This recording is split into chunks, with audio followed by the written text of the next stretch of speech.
Welcome back to the Crypto World channel, everyone. My name is Josh, and right now Ethereum is running into contact with this very important line of resistance, and we have this Ethereum indicator telling us what's about to happen. And on top of all of that, right now the stock market is exploding into brand new all-time highs, which is very important for all investors out there. All of that and more in this video, so make sure you're sticking around all the way to the end of this video so that you don't miss out on any of this important information. And just before we jump into it, you might as well leave a like down below, and if you're new to the channel, make sure to subscribe with notifications turned on for more updates just like this every single day. But with all of that out of the way, let's get straight to what this video is about. So right here, we're on the Ethereum to US dollar chart on the 12-hour time frame. And as I've been letting you know almost every single day just recently, Ethereum has obviously already broken out to the upside from this bullish falling wedge pattern, which means we have a technical price target at the top of the falling wedge, currently coming in at around 4.7k. But before Ethereum can get up towards those higher prices, of course, we still have some resistance between now and then. And these are 2 points of resistance that are important because of two different reasons. First of all, they're important just because of the previous confluence we've seen around that sort of price. For example, looking at the lower level of resistance, we've already experienced a lot of resistance at this level previously. And then looking in the higher level of resistance, we've also experienced resistance at around that sort of price previously on the chart. But on top of that, and as I have been explaining recently on the channel, these two levels are Fibonacci levels. More specifically, we've got the 38.2% Fibonacci level coming in at around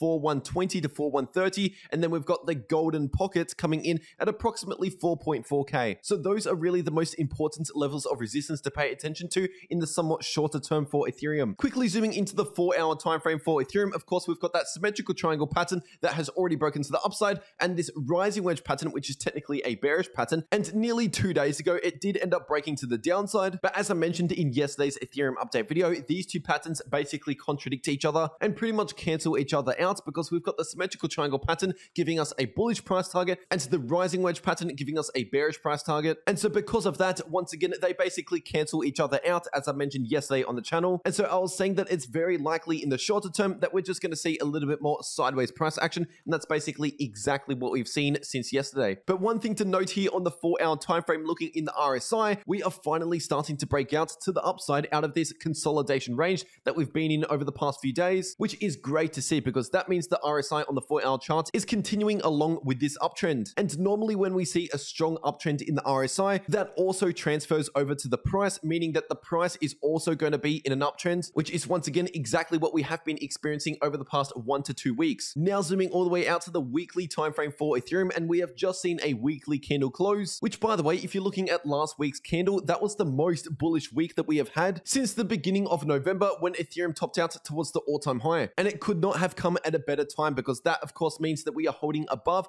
the 20-week simple moving average, which is this yellow line right here, coming in at just below 3.9k. So for as long as Ethereum doesn't experience a weekly candle close below 3.9k, we're still looking really good here for the longer term trend. And especially when you're looking in the parabolic stop and reverse indicator, which are these green dots just here, this indicator is really good at telling us what kind of trends that we are in. And so obviously when we're seeing the green dots, this indicator is suggesting that we are in an uptrend. And then when we see the red dots, that means this indicator is suggesting that we are in a downtrend. It's important to mention that this indicator is not 100% accurate, but it is still accurate enough to at least include it in our basket of indicators to use within our analysis. And right now, the most recent green dot in the parabolic stop and reverse indicator on the weekly time frame is coming in between around 3.6k to 3.7k. So once again, for as long as Ethereum is holding above those prices, we are still looking really good here in the bigger picture. But quickly checking out the Ethereum versus Bitcoin chart here on the 6-hour time frame, you'll notice that we have formed a head and shoulders pattern,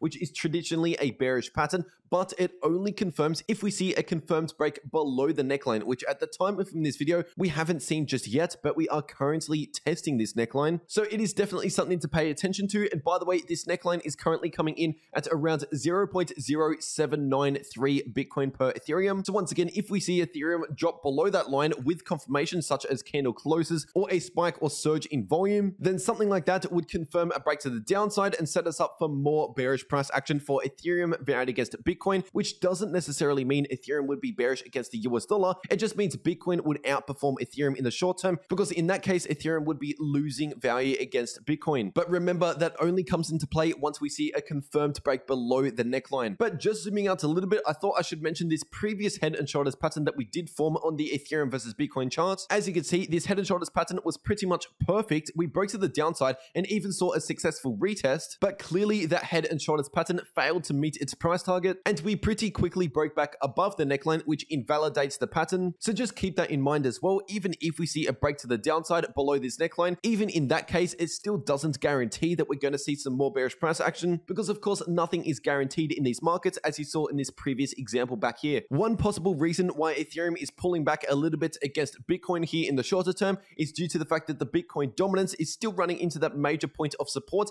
and we haven't actually confirmed a break below it, at least just yet. So this support line is coming in at just underneath 40%, and as I've been mentioning over the past couple of days, depending on what happens right at this line of support, this is really going to be a deciding moment for Ethereum and a lot of other altcoins out there as well. For example, if the Bitcoin dominance holds that level of support and we see a bounce further to the upside, that would technically be bearish for Ethereum and a lot of altcoins out there, at least against Bitcoin. But if we see the Bitcoin dominance start breaking down towards 39% and any lower than that, then obviously that would be putting in a brand new lower low, which would be bearish for the Bitcoin dominance and bullish for the altcoin market. So this is definitely something that I am keeping an eye on right now. And something else that I'm keeping a close eye on right now is the stock market, more specifically the S&P 500 index, because we are right now breaking into brand new all-time highs. Obviously, anytime we see an all-time high breakout, that is simply bullish. And for anyone new to the channel or for any beginners out there, you might be thinking, well, this is only really bullish for the stock market, but that is not entirely true, because believe it or not, Bitcoin and Ethereum and really the overall crypto market is heavily correlated to what the stock market is doing, but sometimes we can experience a 1 to 2 week delay. If you don't believe me, don't take my word for it. It is right in front of you. First of all, looking at this previous correction in the stock market, that was during the month of September, exactly when Bitcoin and Ethereum was experiencing a correction. And then as the S&P 500 entered into October, we began to flip bullish again, exactly the same as what the overall crypto market was doing. And then as we entered into November, we saw another correction in the stock market, just like how we experienced a correction in Bitcoin and Ethereum. So generally speaking, a bullish stock market is bullish for crypto. Now, obviously, there's going to be some exceptions to the rule. Mainly when you're looking in the smaller altcoins, you'll find that they really do their own thing. But if you're looking at the larger market cap altcoins, and specifically Bitcoin and Ethereum, those are the cryptos that most commonly follow the stock market movements, which means if the S&P 500 is looking bullish here, breaking into brand new all-time highs, it is only a matter of time before Bitcoin and Ethereum continue with their recovery and eventually break into new all-time highs later on. So the fact that Bitcoin, Ethereum, and a lot of the crypto market is still at a pretty heavy discount, while the stock market is breaking into new all-time highs, showing us that bullish price action is potentially about to come into play. That gives us an amazing opportunity in the crypto markets right now. Obviously, that is not financial advice. I'm not actually advising you to buy or sell anything, but what I can tell you is just what I'm doing at the moment, and I am certainly taking this opportunity with accumulating cryptos right now, mostly Bitcoin and Ethereum. And from time to time, I mention some altcoins that I'm looking at on this channel and also over on my Twitter. So in case you don't follow me over on my Twitter, make sure you do that for extra crypto content throughout the day. And the link to my official Twitter is in the description down below and also in the pinned comment. If you enjoyed this video or got value out of this video, please make sure to leave a like down below. And if you're new to the channel, make sure to subscribe with notifications turned on so that you're not missing out on any of these future updates that I post every single day. And for any of the new viewers out there, before you click off, make sure you're checking out one of these uploads if you haven't already, because these videos can potentially help you make a lot more money in the crypto markets. But anyway, that is everything that I have to say for today. I really hope you enjoyed, and I'll see you all in the next video.